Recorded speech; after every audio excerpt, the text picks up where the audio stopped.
Good evening. I'd like to call the Board of Education meeting for Wednesday, September 12th, 2018 to order. Can we have a roll call, please, Mr. Alexandrovich? Yes. Mrs. Witkowski. Here. Mr. Gamble. Here. Mr. Nielsen. Here. Mrs. Evans. Here. Mr. Lewis. Here. Mrs. Larson. Here. And I am here.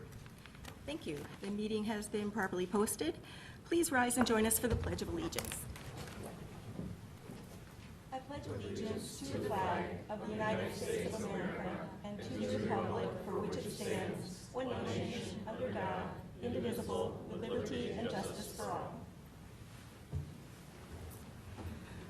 Item 3, may I have a motion to approve the agenda? So moved. Motion by Mr. Nielsen. Second. Second by Mrs. Witkowski. Is there any discussion? Hearing none, all those in favor say aye. Aye. Opposed? Motion carries. Item 4, community comment. Would anyone in the audience like to make a comment tonight? Hi. Hello, Paula Wackman, 7140 West Woodbury Drive. I come here tonight on behalf of all the current fourth grade students at Ben Franklin Elementary School. We wanted to thank you for your time and efforts in getting another fourth grade teacher for this year. Not only has it alleviated the overcrowded classrooms, but it has allowed a more conducive environment for learning. And I know we're all striving for academic excellence within Franklin, and this truly helps. So I especially want to thank Dr. Miller and Mr. Alexandrovich for coming to Ben Franklin and spending some time with our students.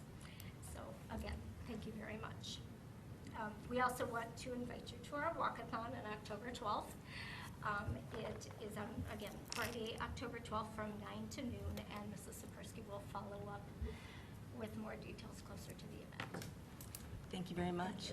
Okay, thank you. Is there any other community comment tonight? Any other comment? Thank you very much.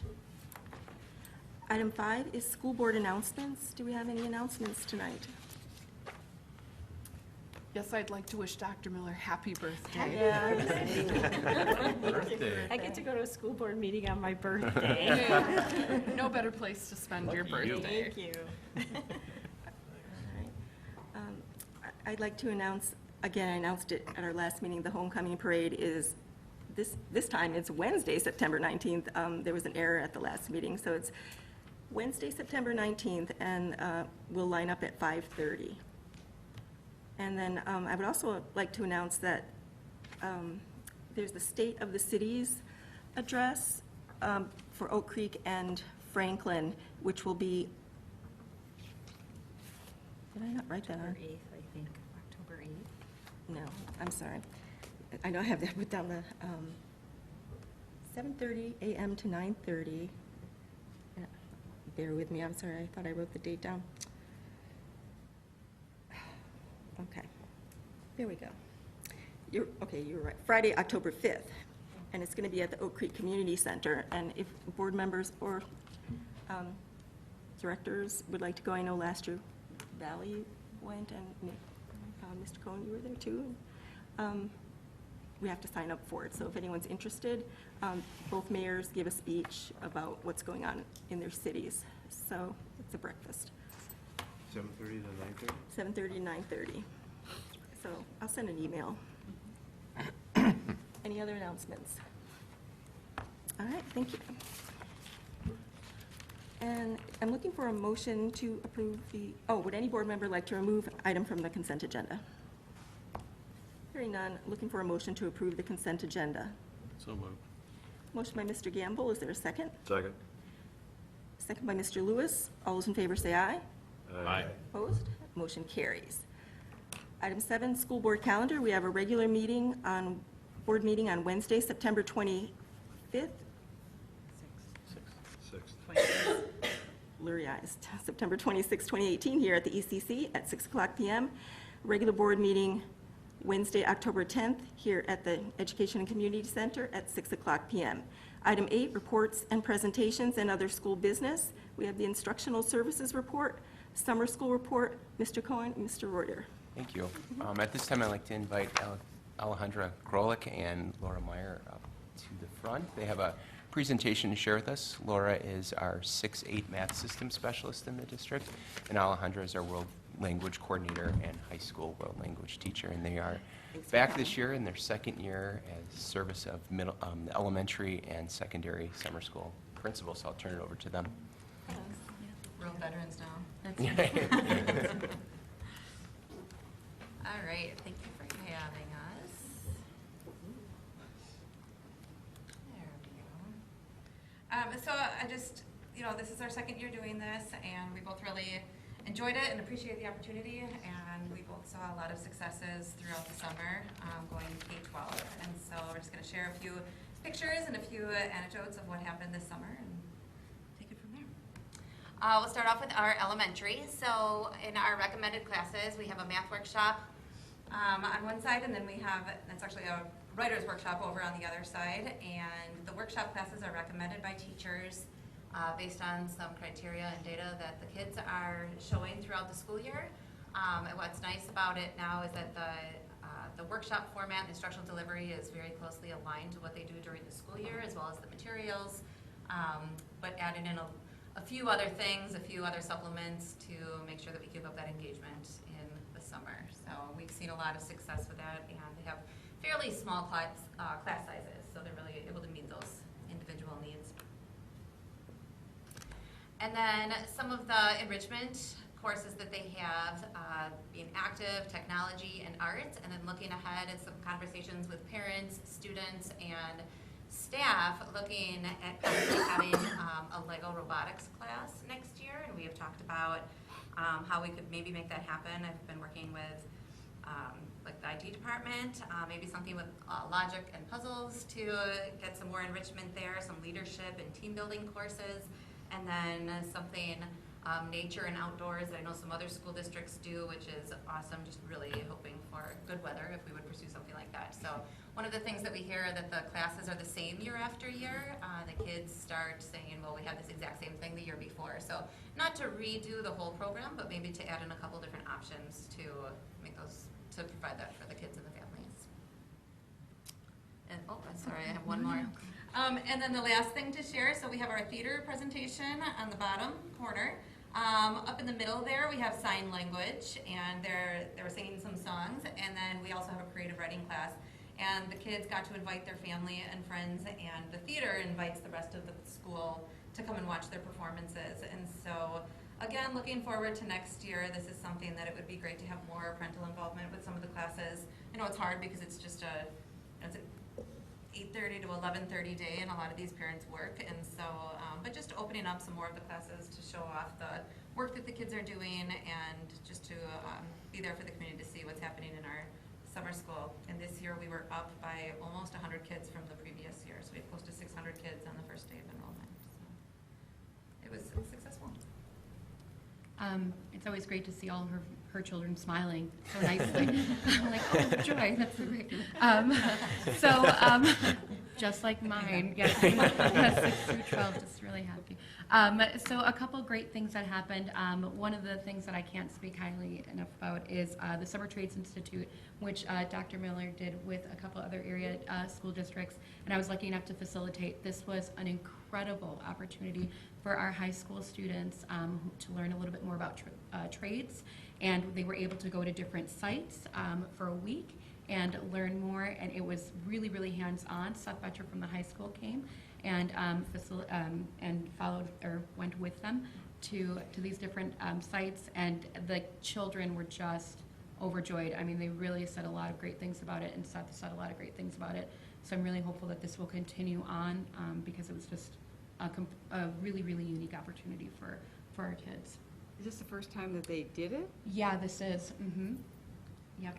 How many kids participated? 6. Yep. Any girls? No, Okay. but we'll work on it. Yeah. we'll Is work that the on it. reason the middle school's ahead of schedule, because they were working on it? Yes, that's what we do. You know, that's just who we are. At the middle school, we continue to offer a lot of different opportunities for students, including our our wonderful mentorship opportunity between the high school students and middle school students, which is our summer film class. This is a great opportunity for high school kids to come and mentor these younger students. And the great thing about it, the thing I love about it, is that at the end of the 6 weeks, students invite their parents and friends, and they all come and they get to see these amazing video productions that they put in. A lot of times people think of high school, middle school, summer school as really, really just credit recovery or decreasing skill gaps, and it is those things, but it's also a great opportunity for them to step outside of their comfort zone and really grow. And the thing I'm most proud of with summer school is that we had a lot of students who during the school year did not experience academic success, and for the first time really did have an opportunity to have academic success, both at the high school and at the middle school. And I think when we talk about equity, this is really exemplifies what we're trying to do here. So really, really happy for the opportunity. That's all we have for you. Yeah, for any today. questions at all? Just to comment on Laura's question about enrollment, we did see this year we had, according to Power School, 597 students enrolled in the elementary program, and we had 169 enrolled in the middle school, high school program, which both of those numbers are up from the previous year. And then you provide transportation, correct? Yes. And the wraparound at the grade school level? As far as Elementary, the- yeah. It's free transportation to and from Kids Club at a different location for anyone who has a first or fourth hour. High school kids wanted to get out of there. So. Yeah, Yeah, good. we don't have problems with that. They leave right away. I thought it was great participation, and I really liked the enrichment classes. And I was wondering about the teachers. Maybe you can answer that. The ones from out of the district, is that because of programming needs or because we don't have enough Franklin teachers that want to take on the summer school? Yeah, that's a great question. So we offer internally, Laura and Alejandra send out a Google form asking teachers who are interested, and then once they fill internally, if there's still positions open, they post via weekend, just like we do with all hiring practices. So hiring outside of the district, we just, it's summer and vacations and those type Yeah, of things. So that's what I figured. that's the last resort. We try to keep our own within the organization, know our programming, know our kids, know our facilities. And I will say that most of our teachers did come back, with the exception of one. So I That's think that great. speaks volumes Yeah. about Yeah. the programming as well. Is it difficult to get teachers from out of the district, or are they real happy to come here? I will turn it over to the two that did the hiring There's a for that. pretty big Yeah. pool of teachers. I think that, so we had, at the elementary, we had 21 Franklin teachers and 12 non-Franklin teachers, but I think there was only maybe 2 new hires this year. Some of these non-Franklin teachers have been subs in the district for a very long time, or just have been teaching Franklin summer school for, one of them said 20 years. So some of them just keep coming back, and so they are out of district, but they're kind of in District Franklin and just the summer. But there's a pretty big pool. I think from looking at some of it, a lot of people see something Franklin and then apply right away and don't even necessarily look at what it is. So like, we said we had a Spanish position open, and then the whole piece was that they wanted to have like a 4K position, so I think some of that is that they want their foot in the door, and I don't blame them. That's it's a great way, a good stepping stone, so, but I haven't found like a shortage. We've been very fortunate as well. I think the only, sometimes it's certification when it comes to credit recovery. That can be a challenging piece, but we, like I said, only one teacher did not come back, and that was a personal family issue that prevented them from coming back. So we've been incredibly lucky that they trust us enough to continue to come back and work with us. I think we're incredibly fortunate. It's great news. Thank you. Thank you, guys. And when do you set your programs, or when do you start planning, I guess, already? Or- Like end of January, early February. Oh, okay. Mhm. Okay. Yeah. Thank you. In the winter. No. Any other questions? Thank you so much for the Thank you. presentation. Thank you guys so much. Have a great night. Thank you for your leadership. Thank you. Item 8B is the 4K proposal update. Mr. Reuter. All right, well, good evening again. I just wanted to kind of talk through 4K and where we're at this evening. As you'll see in board docs, I provided you a memo with an update of the most recent occurrences within the district that we've been working towards with 4K, as well as the draft proposal was shared with you for you to comment on this evening and provide feedback. So first, this evening, we'll walk through the board report. I'll kind of give you a status of the Be Heard sessions that took place, as well as then talk about the proposal, hear your questions, solicit your feedback, and then talk about next steps that the 4K Collaborative Committee, myself, and the director team with Dr. Miller's guidance will be moving forward with. So as you saw in the board report, we had visitors from this very table that were present at the Be Heard session. So thank you to Mr. Campbell and Ms. Evans for coming to both sessions, and Mr. Lewis and Ms. Witkowski for, and Mr. Lewis, Ms. Witkowski for coming to the two different sessions at the high school, and Ben Franklin. We had a great turnout, I think, for not only the high school session, which we knew we would, an evening session, but even during the day. We had a lot of parents as well as community members that visited.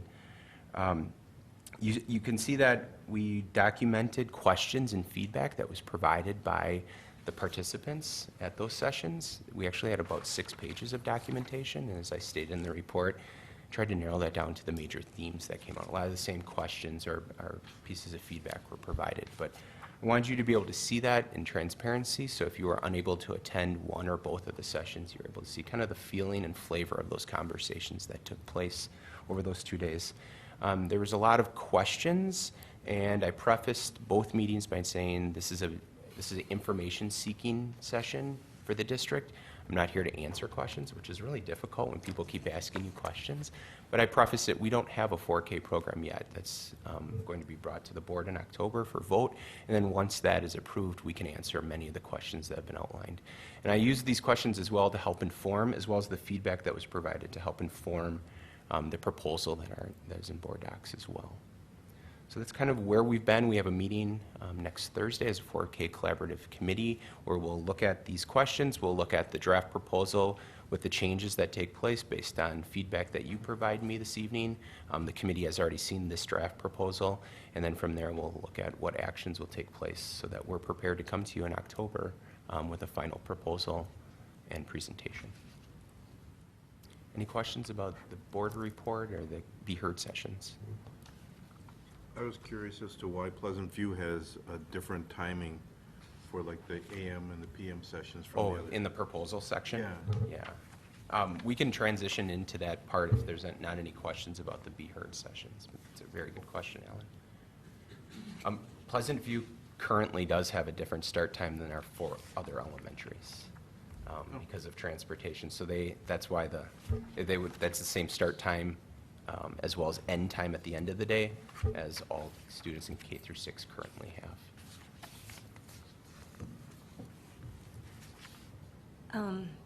In the proposal, it references that the decision-making process rests solely with, the vote rests solely with the board.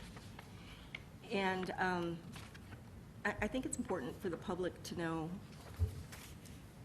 regarding the process, what else in the proposal rests solely with the board besides the vote. Because curriculum, the determination of the curriculum does not rest with the board. And the locations of where the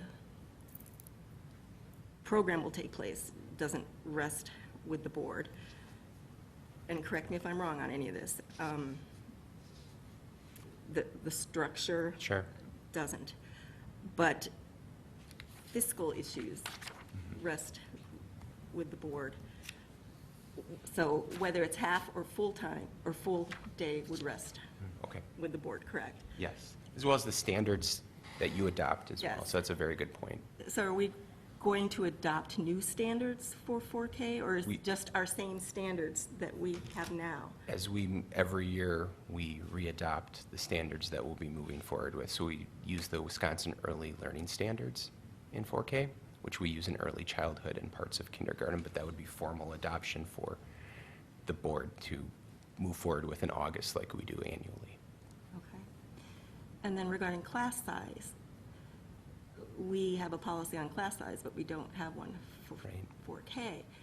And the proposal recommends a class size. How did you come up with that recommendation for, is it, how did you come up with Yeah, that? it's a great question. So I looked at the, some information around early learning and early childhood standards and what specific class size might look in child care providers, as well as looked at policies of other districts similar to our demographic and what their suggested policy around class size would represent. Again, that's a great point, Ms. Evans, that these are, again, this is a draft with recommendations, and there's a lot of things that if we are to move forward with a program that need to flesh out from this from a standpoint of policy and how we enact all of those pieces, as well as fiscally, transportation, all of those type of things. Okay. And then there was a section where you talked, where you had an official study that talked about, that was from 2005, I believe, without me looking. Yeah, the end of page 1 of the, Yeah, the Bellafield Winters study out of Yeah. Madison. and I think that's an important study that talks about the importance of early childhood and 4-year-old kindergarten education and the impact it's had, but it's such an old study. Besides that study, have you heard of any other references to that are more current? Yeah, I can continue to dig. I've worked with the Department of Public Instruction. This is one that was pushed my way. It's one that they lean on heavily because of the timing of it. When it came out, 4K was starting to boom across the state. And when you look at the number of districts on the chart on page 4, you see a quick spike throughout the state over that period, and that's about the time that study came out. So to answer your question, off the top of my head, I don't have a more recent study, but because 4K has solidified across the state, you know, you're looking at, is that research continually happening and being conducted? I mean, sometimes they don't make reports, obviously, it's like every 10 years or, Right. Yeah, so Right. that's all I have right now. Anyone else, anything right now? So when would you make a determination as to whether we're going to have this at all the schools, just based on the enrollment figures that come in, to see if there's going to be a consolidation? And Yeah, that's a great question, Mr. Nielsen. One of the items and next steps that I'd like to move forward with is a survey. We have census data of all the 3-year-old population within the district and mailing addresses for those families. We'd send out a mailer with a survey asking questions like, if a half-day program were in place in Franklin Public Schools for the 2019-20 school year, would you send your child? Yes or no? If they say no, why? And we give a short text box to provide that feedback. We'd ask transportation questions, wraparound service questions, those type of things. Those would be some of the main themes. We're still kind of working out those questions as a district, waiting for your feedback this evening. But from that standpoint, then we could project on, we know that this many kids would be eligible within the district. I think the numbers are, and don't quote me exactly, but the last I looked at the census data, which is a year old now, that we have projected was around 368 students. So then if we look at that population, and let's say we miraculously, everyone fills out the survey, and we can look at possible projections. But then if we could then project, Jim could project financially, what possibly the number of sections we'd have at each building, what the cost would be, what the reimbursement rate would be. We could project sections, but then it would be about opening, just like we do for kindergarten screening, 4K screening, meaning sign your child up for 4K, we get to know who the family is, and then we can see where their homeschool is, and we can make a more accurate projection for HR and business services to determine sections. We know that when 6th grade leaves in the 1920 school year, we know the number of classrooms we're going to have available in each building, and we're confident with a half-day program, we can accommodate that a child would go to their home school, unless we have a 75 4-year-olds move in on September 1 to a certain Robinwood, let's say. so, I was going to say, so we're looking at putting the budget together in next June, which would affect, if the 4K, should this happen, will we have enough information by that time, you think, to get a projection as to what's really the cost going to be to the district? Go ahead, Jim. You think we'll have some of that feedback by then? Right. We hope to have that feedback so that we can put a projection together for October, so that as you're looking at the program and deciding whether it will run, you'll have a projection, and we'll say, it's based on these assumptions, which we think are best at this point, based on the information we have. And then we would obviously do the actual budget next year, but we'll give you a sense of what that would be. Okay. So if you look at the table of contents, one of the items that still hasn't been determined that Jim's referencing is the financial considerations and worksheets, so that's very transparent to you to help with that informed decision. So is there any capacity issues regarding full-day, half-day? I mean, if we decide, can we do a full day with our current capacity, or is that kind of off the table because of our? There's the possibility that with a full-day program, first, we only get reimbursed up to 60% of the students, so we wouldn't get a full-day reimbursement for a student attending a full day, so that would be picked up through the taxpayer. Second, with a full-day program, if there was an overflow in a building and we had limited space, then we would run into that issue of possibly not attending your home school for 4K. Okay, and then wraparound service, do we have capacity for wraparound services if we were going to half-day? That's another question. We're looking at our facilities and what we would have to understand the projected enrollment to determine that, but at this time, it wouldn't be equitable at every building, as we have more space at some buildings than than others, but we do have the capacity to provide the on-site 4K program, but not necessarily equitably across the district wraparound service. To your point, between the middle of the day and end of the day. We do currently have kids club at each building at before and after, but that middle of the day service, you would need a designated classroom. Is that going to be part of your survey, if there's a need for that? Yes. Oh, will be part Yeah. of your survey. And we know we have many providers within the district boundaries, ones that have been outlined in the proposal that I met with, that those are other options as well for families in the district Using them as a partner with, for yeah, for those wraparound services. I would think that would make a lot of sense, too. For those services, then, for half-day, for off-site, for busing needs, does a childcare center provide the bus, or do we provide the bus? And that's a great question. As we ask in the survey question around transportation, we'll have to understand what parents, what would work within, what, we know what services, what providers do have transportation, but we also have to understand if parents that don't have a place for their child to go find a place, and it's one of those care providers and there isn't service, we have to flesh out of the survey to determine if we're going to provide transportation to those in-district locations. But since we provide busing to a home anyway. Right. So that can be consideration. Correct. Yeah.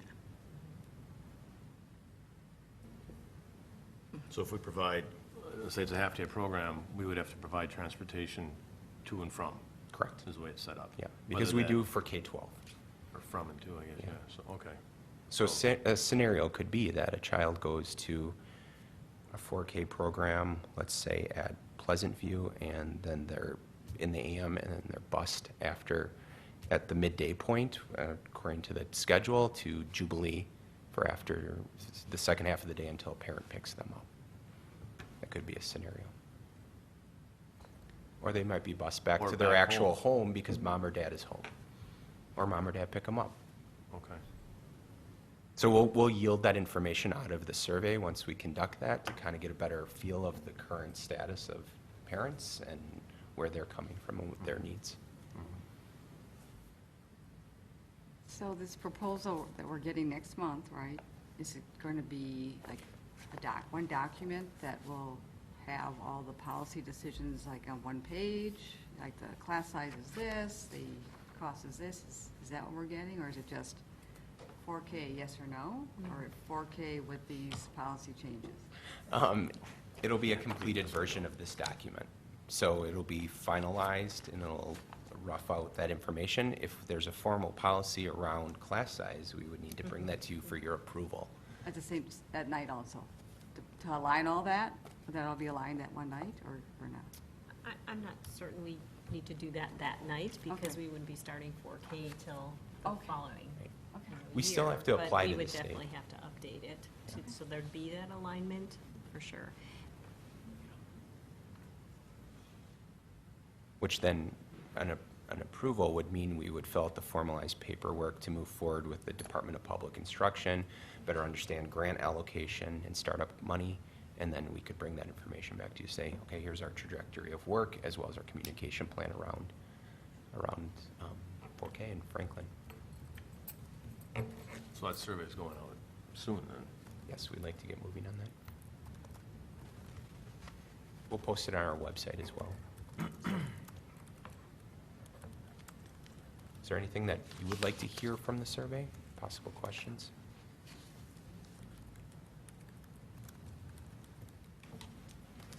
I guess not so much that answer, but what are some of the things that you heard in the Be Heard sessions that you'd care to highlight to us? Some of the things that came forth from some parent questions or whatever that was helpful to you? Yeah, I think some of the things, they're somewhat outlined there, but the big things were full or half-day programming, financial cost, thinking about it beyond just, as a taxpayer, I have a 4-year-old, but long-term, what are costs? There's some misconceptions. Is this required? Do we have to screen and only eligible kids with certain test scores get in? What's mandatory testing? What will they be taught? Those type of things. So, again, I'll reiterate, it's very difficult not to answer some of the questions, but some of those, does everyone get in? Yes, if you want to send your child, but it's not statutorily required. So some of those type of questions. Questions about wraparound, everything we've talked about tonight so far, transportation. So that's why we want to investigate further and get some feedback from the community and parents that would be eligible to send their child to Franklin for 4K. With only about 6 weeks before that October 26th meeting, when's this survey go out? Yeah, we want to get moving on it quickly, so we have some formalized questions, and then we'll meet as a team to discuss that strategy, work with Christy around that production of getting that out within hopefully the next calendar week.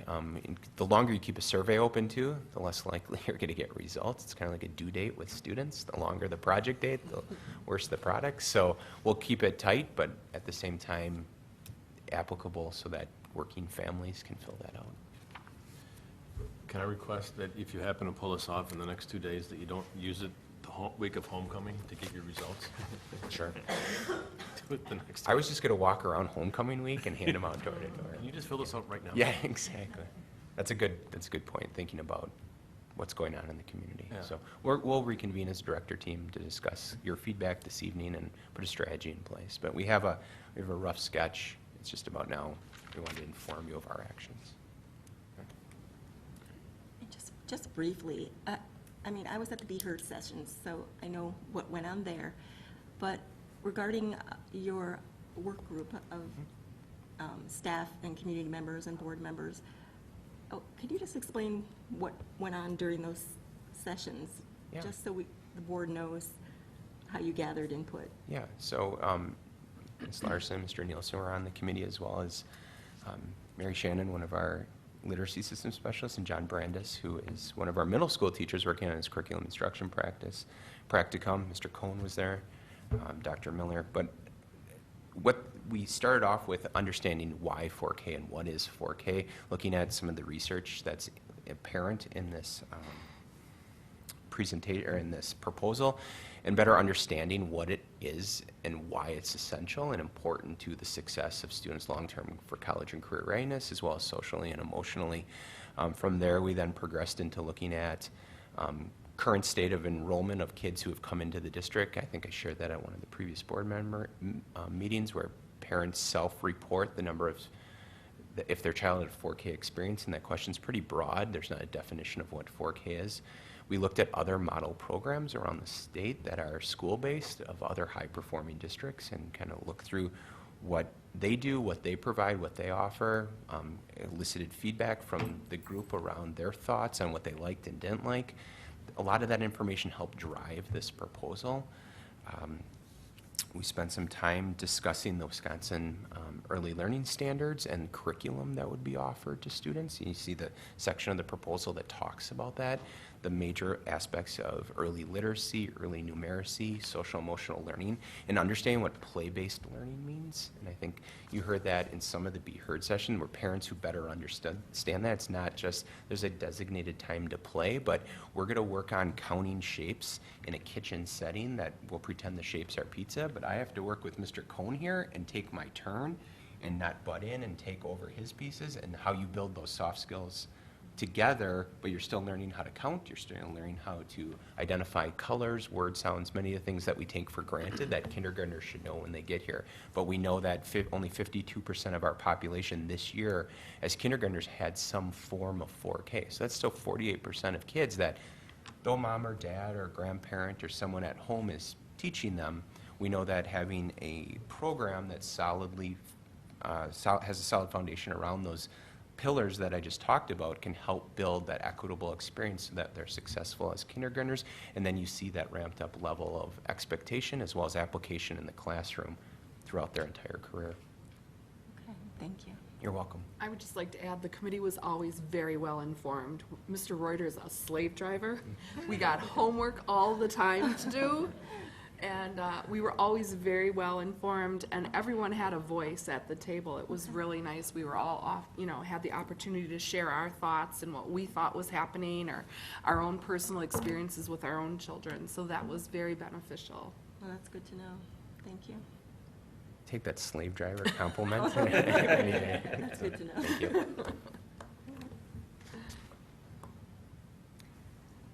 Are there any other questions? I just want, so the committee did have a member without kids in the district, right? You know, Correct. We had So- two members that were, of the 41, we had 2 that were members that don't have children. We had a parent representative from every school but the high school, and it was sent out for every Right. school. I'm just curious, you know, all voices were heard. Well, what did the people without kids have to say about 4K? I think because we did have this homework, they were all very well informed, and everyone was able to ask questions on pieces that they didn't understand. I personally got the impression that people were very supportive, and it was nice having kindergarten teachers on the team because they really showed us the value of 4K. I was a person who sat at the table and said, well, my kids never went to 4K, and they're all okay, you know? But it was important to hear from kindergarten teachers to tell us what the value of 4K was, what they were seeing with the students who were coming in. So it was a great benefit, and I had to laugh. The first group that I was with, one of the moms said, well, my child's available. My child's available. She kept saying that, you know, she wanted to make it very clear her child was available to us. So I think the community is actually very excited. To your question too, Ms. Witkowski, at the Be Heard session, I've had about 4 follow-up conversations, and they've all been with community members that don't have children. And they talked about their children still live in Franklin and are bringing up families, and they were supportive of moving forward with the program, that they had wished their kids had that experience, just being able to be informed and understand kind of the conversation we were having at both sessions. And I know it's a small representative group, but Right. that's who, So the voice is heard though. And I guess I hadn't thought about that, but really, I suppose kindergarten teachers would have the best, they're the front It was line. very insightful. They It would really see was. Probably how uneven kids can be coming in. I don't know, what does the 4-year-old know these days? Colors? I don't know, can they They count? know a whole lot. I don't know. my 4-year-old personally finished a 4K program 2 years ago, and he was able to read at a end of kindergarten level at the end of 4K. And it wasn't that he was pushed to read, but they were able to meet him his needs and then progress him. So you're not spending the first even week of school with routines and procedures. He understood the socialization aspect of, I'm in a school. And funny anecdotal story, but we were at a different school for my oldest child's sports function, and he was in 4K, and we walked in, it was a Saturday, to find a bathroom, and I was talking to him, and he went, shh, 0 voices, we're in the hall. It's Saturday, you can say whatever you want, right? So, but understanding, there's structures and there's expectations, so just to share that personally. Okay, thank you. Admonished by your 4-year-old. Yeah, it's the Nice. rest of my life, so, Thank you very much. Thank you. And thank you to the committee members. Yeah, thank you. All right. School board liaison reports. We have 9A, personnel and policy. Mr. Nielsen. Thank you. There are 2 policies being brought forth tonight. One is recommended for elimination. One has some small changes. I'll start with 5125 first, foreign exchange student policy. That one is being brought forth to be eliminated, and I will turn it over to Dr. Miller. Sure, absolutely.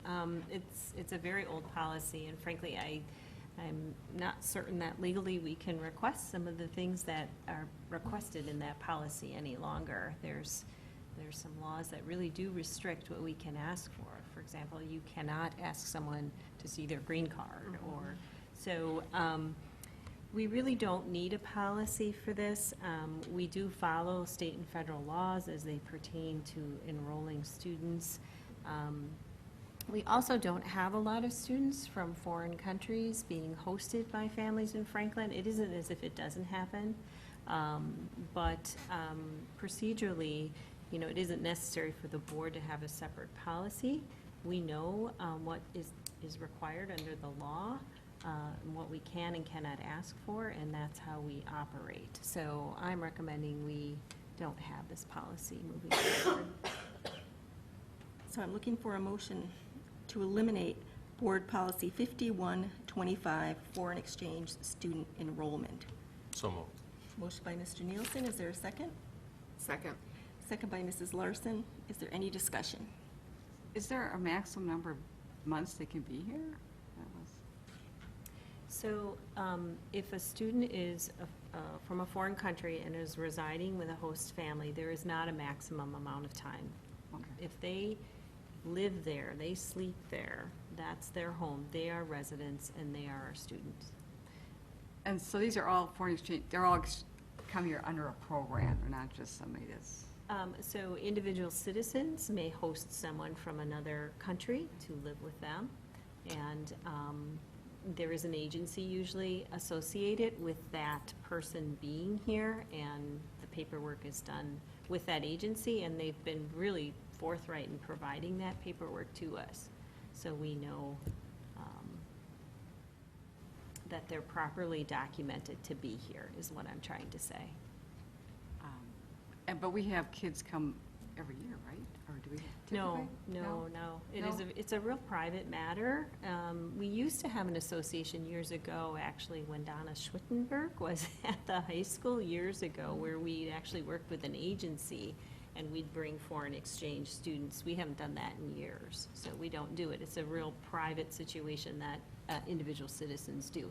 We will have some foreign students visit our school district, but More of a they're not visit. here to Okay. live. So that's very different. It's just the culture around this has changed a lot. Any other discussion? Hearing none, all those in favor of elimination say aye. Aye. Opposed? Motion carries. And the next policy is 1330, the gifts to the school district. This one just had a few minor changes, as outlined in your board packet. And so I'll also turn this one over to Dr. Miller.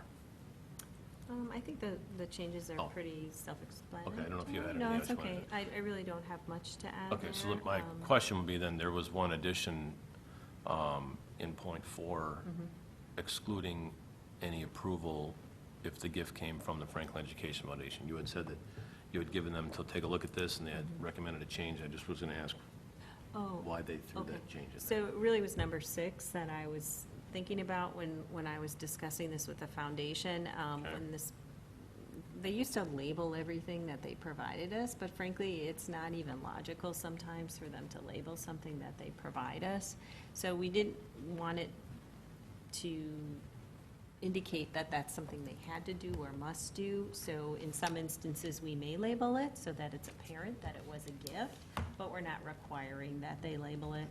We certainly don't need them to label it. So that was the discussion I was having around that. And then the question was, well, the Franklin Foundation, as they have provided things to the district, has brought that to the board for your approval. So I would recommend that we don't do that, that the board formally approve everything that the foundation provides to our district. And that's why the language is written as it is. Mrs. Witkowski, as a representative on the foundation, if you thought something wasn't right, you would obviously Right. bring that up. I think it's working well. I know Yeah. the library books all have a label in, right? Or not? I don't know. I'm not sure if they do. Mr. Reuter, do they label the library books as a gift from No, the actually, last foundation? year, I had asked them if they wanted to, and they said, to your point, we don't need to label It's not very everything. practical. We might put a sign or something up stating that there was a donation. Okay. No, I don't think it's been. So is that more address item 6 you're talking about? Okay. I mean, because even in point 4, the school board is authorized to accept or reject gifts to the school district. I've never been part of a meeting where we've rejected a gift. You know, we hear about it and we're grateful for it, but, so they're saying, the Franklin Education Foundation is saying that they don't even want to be on that list and they don't want to have, They want exclusion? they want to exclude, I mean, the board wouldn't even know. Every time if they they're- give something, you know, that exceeds $1,000, they don't feel it's necessary for the board to approve that. Right. You know, that they're a part of the school district in some ways and work on our behalf to provide some resources, so it's a little different than the gifts we get from other people. And let me say that the grant application does run through administration. All grant applications typically run through Well, administration. right. The grant applications and all the gifts do as well. So to your point, like, we'd never reject a gift, probably because we wouldn't bring it here if we did not feel it was an appropriate gift. But if there was someone who insisted we brought it, you might reject a gift, you know. Okay. I'm not sure, Mr. Mills, you have something to add? Yeah, the history on that is that the district used to receive gifts that it didn't want. And it could be anything from, I remember when the office was at Countrydale and someone pulled up with an entire station wagon full of World Book encyclopedias and magazines, National Geographic magazines, and they were donating them to us. And we went out and unloaded bag after bag after bag of those and marched them out the back door and into the dumpster. So thank you very much. There were other times when, and I can't remember what it was, but they would donate the start of something, but not the end of it. Be along the lines of, we'd like to have a new playground at an elementary school, and we would be happy to give you 1/10 of the money you need for that. Well, we don't want 1/10 of the money if it says we have to pay 9/10 of the money. So we got into that came up, not often, but enough, that's kind of how this policy came to be. And in recent years, the last 10 years, we really haven't seen any of that because all of it gets vetted, and if it's not right, it gets turned away before it ever comes to you. But that's the reason that we ended up with that, and it seems odd because you haven't seen any of that in recent years. So that's how the board got involved in the approving of all the gifts? Right. Got it, okay. All right, that's fine. I just know that that language wasn't in here, but then you had given it to them to take a look at it, and then it came back with the exclusion, so I just didn't know if there was any other comments from the admin side, or... Does it really not. need it? Yeah, I don't, I don't see I where didn't it's think it needed. needed it either. And you're also setting a precedence that what somebody down the road wants something to be excluded. No, well, you did it for the foundation. I don't think we should do that. I mean, a lot of times this is in a consent agenda form anyway. Right. So, but at least we're aware of it. That was the angle I was coming at least then, oh, that was nice. The Education Foundation gifted or whatever, so-and-so. I don't know, that's where I was coming from, so.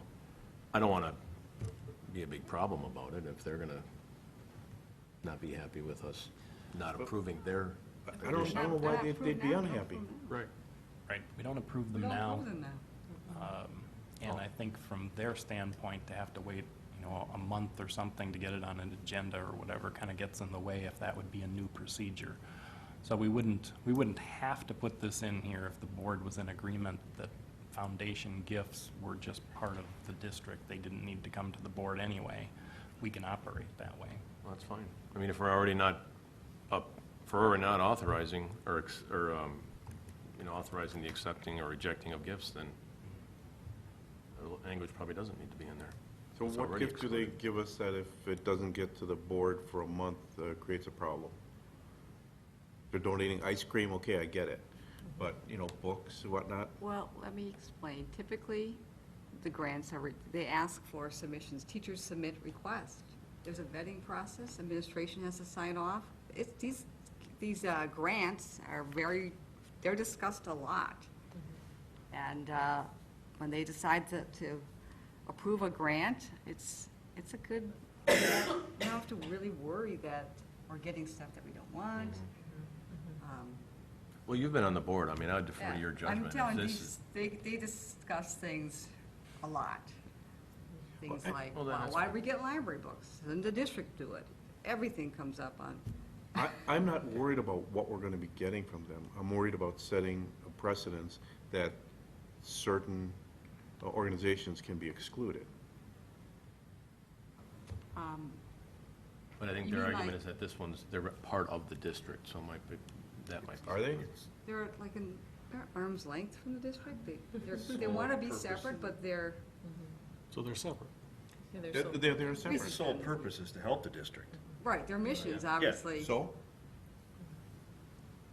It's their sole that- purpose. they're not part of the administration, they're not on the board, they're not paid through Franklin, they are separate. And I don't like setting a precedence that someday down the road could bite us. And right now, I can't foresee how that could happen. But when you set up, you are special, you are excluded. No, I appreciate everything that they do. And I would like to find a way to let their gifts be expedited through, if there was a way to do it. But I wouldn't want to exclude them. Are you suggesting that we should change the way we operate now? Which is, they're not approved by the board. Is that what you're suggesting, that we should change the way they operate now? So we're not following our policies right now? Is that what you're saying? No, that's We don't additional. follow this policy? I'll let administration It's answer not up to that. us to follow the policy, it's up to Well- Dr. Miller to follow the policy. Right. I think it should bother board members if the administration is not following policies. What part of the policy isn't the administration They- following? No, that's an addition. Linda just said that they're not being reviewed now. They're just going they're just going through, and they are being excluded from being listed. Well, that means we're not following our policy. Which is why we're here updating this, because there's been a disconnect between practice and policy, and it's time to review this and update it. Yeah, gifts to the school district, when this was written, were seen as gifts from outside, and the school district itself created the foundation. We brought the people together, we hired the help to get their paperwork done, we created them, in essence, and got the people to be on the board, that first board. Right, I get it. Helped set their mission, and then we were accepting the gifts from the things that they gave us. So that, at the time even, was not seen as an outside gift to the school district. It was seen as, this is our foundation giving us money after we created them. So that was For the never. purpose of raising For the money purpose of to- raising money for the school district. So the board at the time didn't see any problem with that, because they weren't going to ask the foundation that they created to go through this process to okay the gifts they were making, when those gifts had been talked about all the way through the process. They talked to administration, they talked through how would this be used, what is it that you want, and then they gave us that. Then to have that go to the board didn't make any sense, even to the board at that point. So they've always been seen as more part of the district than a gift from the outside. And the foundation was set up so that they could do fundraising without having to jump through all the hoops and the red tape that we would have here at the school, like if, for example, the football team or somebody wanted to do some fundraising. So they can kind of do their own thing. Yes. Okay, I get it. Which still means that they're separate.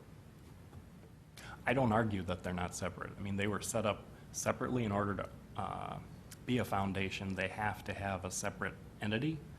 But it was the school district that set that up, and that's why they were never covered under the gifts to the school district policy, because it was seen as part of the district, but they are a separate entity. So this language actually just clears that up a little bit in that now it's in policy that those are excluded. And so in getting some of that background and history, I think that makes sense. I honestly do. And that I don't know that we need to be part of an oversight board to approve gifts when they've already gone through the vetting process the way they have, with all kinds of layers between administration and the And actually, foundation. this is part of the rule, it's not even part of the policy. Right. So, but that was more for why I brought it up, because I just wanted to hear some of that feedback, so I appreciate that narrative. How often does what they do exceed the $1,000 as listed here? It's often, there's They some have pretty large gifts. a large area that can easily exceed that, and they have small grant requests. They've done things like the original video room at the high school to, it's all over the board. But they are grants and scholarships. They're not just, here's a check for a couple $1,000s. They're grants and scholarships. So, Right. and they're requested by, Teachers. yeah, by the staff. And that's kind of where my thinking is with not needing that sentence, because it's not, like, if a business said, hey, we want to gift something to the district, it's not the same category. So this verbiage is not really needed. Well, it's kind of. Well, it's in administrative rules, it's something they felt Yeah, that they more wanted to have in there, transparent and just to more- clear that space up. So, I mean, I'm personally okay with it. I brought the question up, I understand that, but I'm fine with it. I understand your point, but I think, I mean, I'm be more than happy to just bring it to a vote and we'll see where we are, but. Part of the communication plan is to mesh better with the foundation now too, And to Ms. Witkowski's point, these are administrative rules, these are operational rules, so these can change without them even coming to the board. So the verbiage within the rules is what we put in place to fulfill the policy, to adhere to the policy, if you will. And it just brought some more clarity around what we do operationally to have it there, just made it more clear.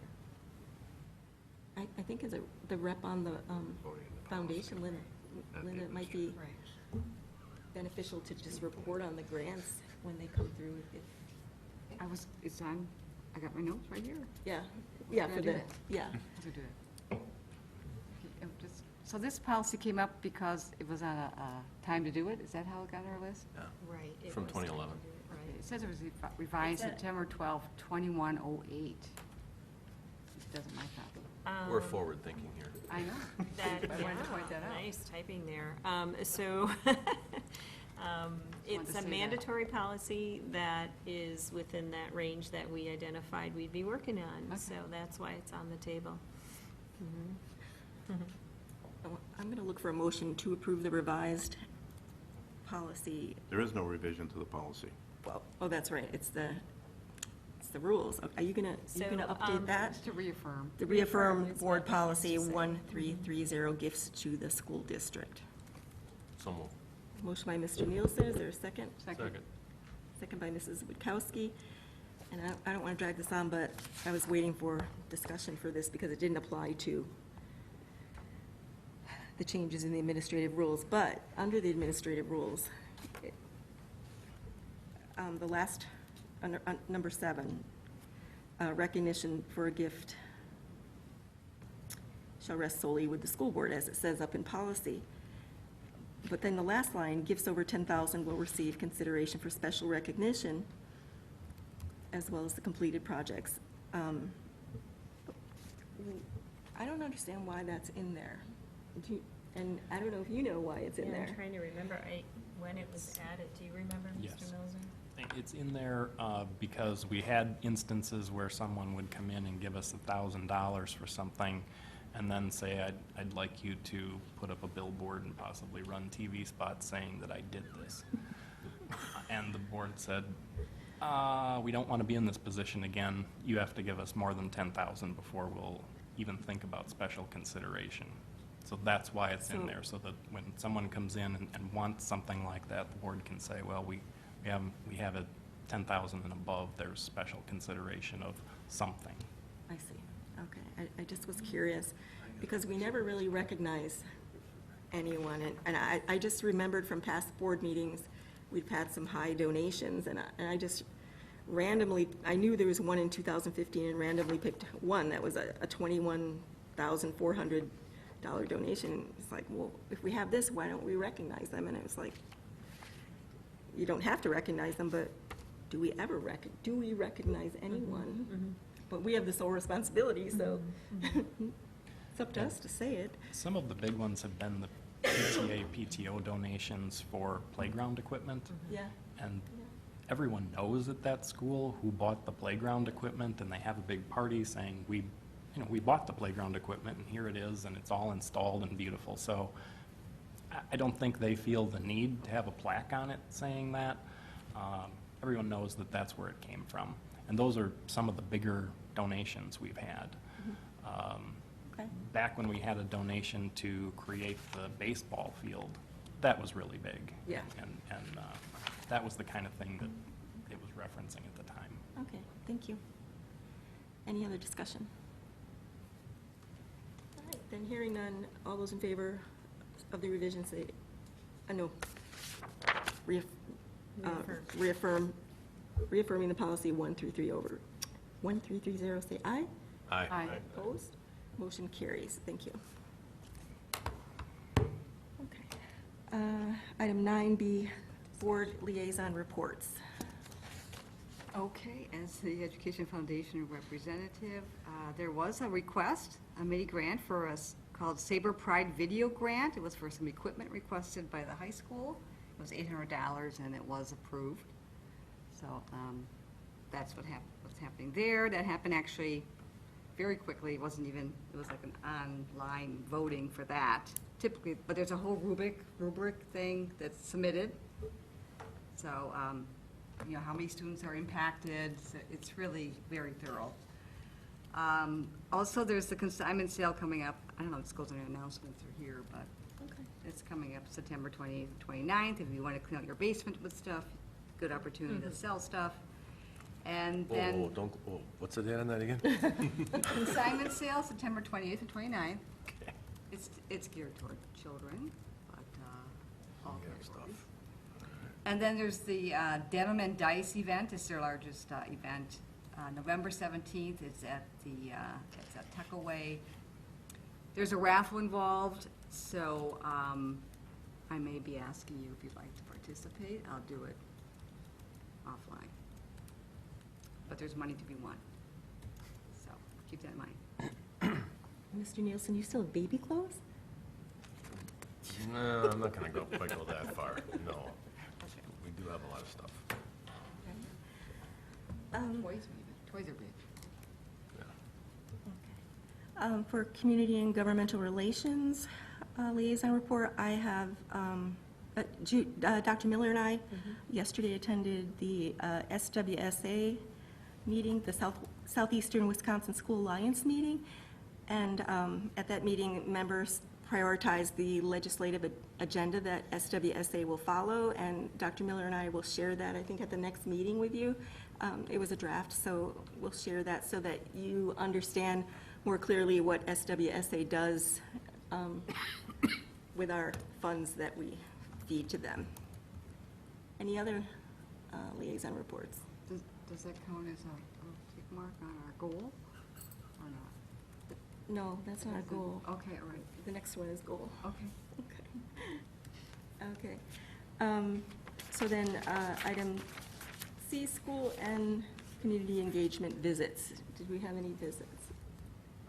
Jan and I did attend the back-to-school event at the high school, and presentation on coherence planning, and got to see all the new teachers sliding by, giving us their pride. That was the theme. I also went to the Pleasant View back-to-school night. It's difficult to get in that school and find a parking spot, but I managed. Some things I want to share, they have this cool word wall on the gym wall. There's words involved with gym, didn't know that. And also I wandered by the art room, and they have an artist in residence program going on there this year. The art teacher, I should know her name, and I'm sorry I'm not able to share that with you. But it's a year-long program where a real artist comes in and creates, it's kind of like public art with the kids. And this particular teacher was a traveling teacher, so she had done a similar program at Saltwood Glen. And I've seen pictures of some kind of beautiful chair.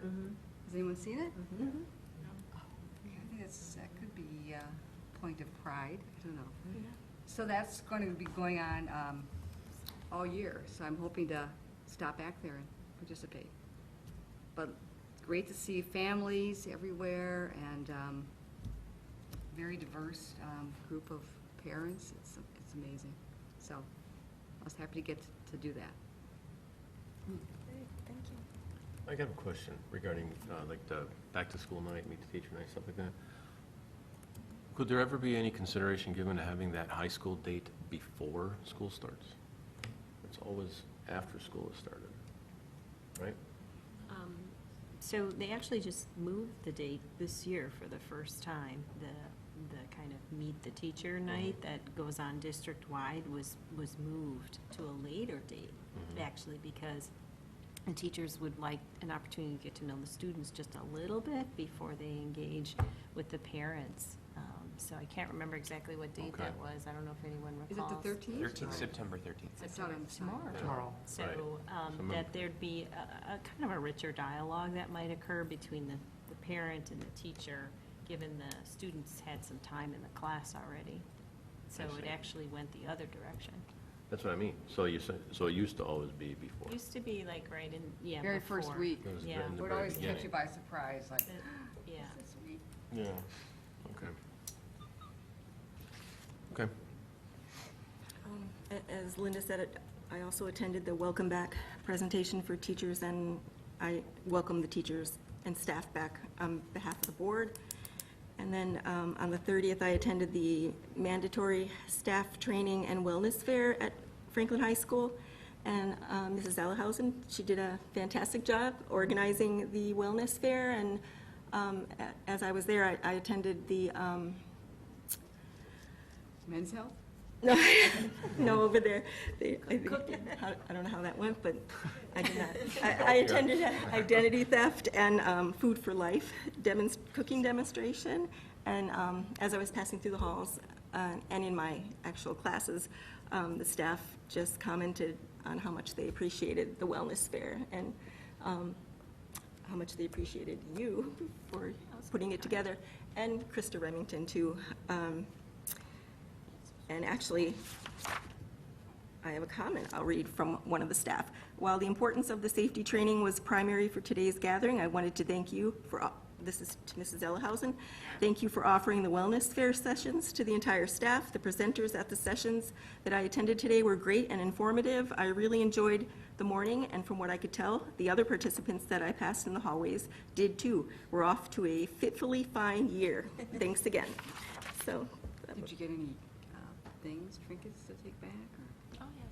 magnets on the refrigerator, or anything? We have some Humana gifts to give away, but people enjoyed the shop in the cafeteria, and there's some great things in there, so, yeah. We're going to do a formal feedback survey as part of the Franklin Find to find out the overall staff feedback, and then the Wellness Committee will use that for planning. Thank you.